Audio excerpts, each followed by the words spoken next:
Well, thank you, Steve, for that kind introduction, and Dr. Van Eldyck and Dr. Karp and all of your great team at Sanders Brown. It's an honor to celebrate this terrific organization, and it's a great honor to be with you all tonight and celebrate your groundworking research.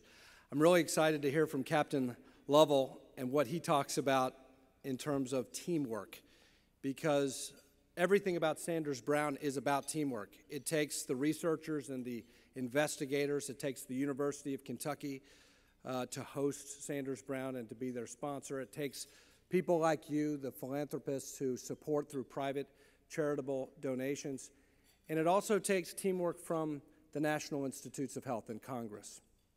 In 2015, the National Institutes of Health budget was $30 billion, and we were able to increase NIH funding to $32 billion in FY 2016.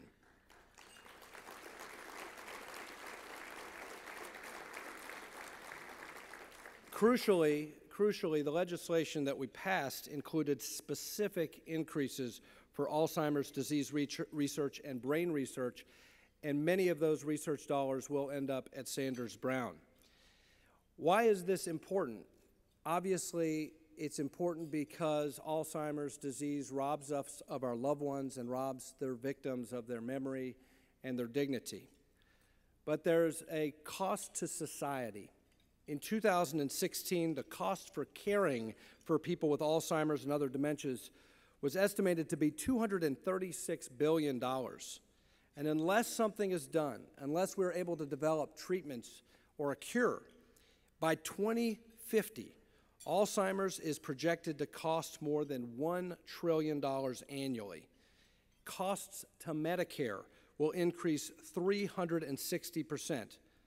Presently, 1 in 9 people age 65 and older has Alzheimer's disease, but by mid-century, someone in the United States will develop Alzheimer's disease every 33 seconds.